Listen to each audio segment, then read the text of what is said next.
ಹಣ್ಣು, ಕಾಯಿ, ಎಲೆ, ಜ್ಯೂಸು ಎಲ್ಲ ಮೈಗೆ ಎಷ್ಟು ಒಳ್ಳೆಯದು ಅಂತ ನಿಮಗೆ ಗೊತ್ತಾ? ಬನ್ನಿ ಹೇಳ್ತೀನಿ. ಮನೆ ಹಿತ್ತಲಲ್ಲಿ ಕೂಡ ಬೆಳೆಯೋ ಈ ಹಣ್ಣಲ್ಲಿ ಮನುಷ್ಯನಿಗೆ ಬೇಕಾದ ಪೌಷ್ಟಿಕಾಂಶಗಳು ಸಾಕಷ್ಟು ಇವೆ.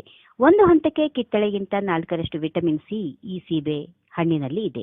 81% ನೀರಿನ ಅಂಶ ಇರೋದ್ರಿಂದ ಬೇಸಿಗೆಯಲ್ಲಿ ದೇಹದ ನೀರಿನ ಅಂಶವನ್ನ ಕಾಪಾಡೋಕೆ ಇದು ಸಹಾಯ ಮಾಡುತ್ತದೆ. ಇನ್ನು ಹೆಚ್ಚಿನ ಕ್ಯಾಲರಿ ಅಥವಾ ಕೊಬ್ಬಿನ ಅಂಶ ಇಲ್ಲದೆ ಇರೋದ್ರಿಂದ ಇದು ತೂಕನೂ ಕಡಿಮೆ ಮಾಡೋಕೆ ಸಹಾಯ ಮಾಡುತ್ತದೆ. ಇದರಲ್ಲಿ ಆಂಟಿ ಆಕ್ಸಿಡೆಂಟ್ ಜೊತೆ ಗ್ಲೈಕೋಪಿನ್ ಪಿಗ್ಮೆಂಟ್ ಇರೋದ್ರಿಂದ ದೇಹದಲ್ಲಿ ಫ್ರೀ ರ್ಯಾಡಿಕಲ್ಸ್ ನ ತಡೆಯೋದ್ರಿಂದ ಬೇಗ ವಯಸ್ಸಾಗೋದನ್ನ ತಡೆಯುತ್ತೆ. ಅಷ್ಟೇ ಅಲ್ಲದೆ ಲೈಕೋಪಿನ್ ಅನ್ನ ಪಿಗ್ಮೆಂಟ್ ಯುವಿ ಕಣಗಳಿಂದ ದೇಹವನ್ನ ಕಾಪಾಡಿ ಸನ್ಸ್ಕ್ರೀನ್ ಹಾಗೆ ಕಾರ್ಯನಿರ್ವಹಿಸುತ್ತದೆ. ಇದು ಅಷ್ಟೇ ಅಲ್ಲದೆ ಈ ಫ್ರೀ ರ್ಯಾಡಿಕಲ್ಸ್ ಆರೋಗ್ಯವಂತ ಚರ್ಮವನ್ನ ಸುಕ್ಕು ಕಟ್ಟದ ಹಾಗೆ ಮಾಡುತ್ತೆ. ಸೀಬೆ ಸ್ಕ್ರಬ್ ಮುಖದ ಸೌಂದರ್ಯವನ್ನ ಹೆಚ್ಚಿಸುತ್ತದೆ. ಇದನ್ನ ಪೇಸ್ಟ್ ಮಾಡಿ ಮುಖಕ್ಕೆ ಹಚ್ಚಿಕೊಂಡು ಕುತ್ತಿಗೆ ಭಾಗಕ್ಕೆ ಹಚ್ಚಿಕೊಂಡು ವಾರಕ್ಕೆ 2 ಬಾರಿ ಹೀಗೆ ಮಾಡೋದ್ರಿಂದ ಮುಖದಲ್ಲಿ ಕಾಂತಿ ಮೂಡುತ್ತದೆ. ಸೀಬೆ ಎಲೆ ಪೇಸ್ಟ್ ಹಚ್ಚಿ ಹಲ್ಲು ನೋವು ಕಡಿಮೆ ಮಾಡಿಕೊಳ್ಬಹುದು. ಇನ್ನು ಕೂದಲು ಉದುರೋ ಸಮಸ್ಯೆಗೂ ಸೀಬೆ ರಾಮಬಾಣವಾಗಿ ಕೆಲಸ ಮಾಡುತ್ತೆ. ಅಷ್ಟೇ ಅಲ್ಲದೆ ಫೈಬರ್ ಅಂಶ ಹೆಚ್ಚಿರೋದ್ರಿಂದ ಹೊಟ್ಟೆ ಕ್ಲಿಯರ್ ಆಗುತ್ತೆ. ಹಣ್ಣು ಸಿಹಿ ಆದ್ರೂ ಸಕ್ಕರೆ ಕಾಯಿಲೆ ಕಡಿಮೆ ಮಾಡುತ್ತದೆ. ಸೀಬೆ ಜ್ಯೂಸ್ ತೂಕ ಇಳಿಸೋಕೆ ಬಹಳಷ್ಟು ಸಹಾಯ ಒದಗಿಸುತ್ತದೆ. ಅಷ್ಟೇ ಅಲ್ಲದೆ ಪೊಟ್ಯಾಷಿಯಂ ಅಂಶ ಇರೋದ್ರಿಂದ ಹೃದಯಕ್ಕೆ ಸಹಾಯಕಾರಿ. ಈ ಸೀಬೆ ಹಣ್ಣು ರಕ್ತದ ಒತ್ತಡವನ್ನು ಸಹ ನಿಯಂತ್ರಿಸುತ್ತದೆ. ಇದನ್ನ ಸೇವನೆ ಮಾಡೋದ್ರಿಂದ ವಿಟಮಿನ್ ಬಿ3, ಬಿ6 ಮಾಂಸಖಂಡಗಳನ್ನ ಮತ್ತೆ ನರಗಳನ್ನ ಆರಾಮಾಗಿರಿಸೋದ್ರಿಂದ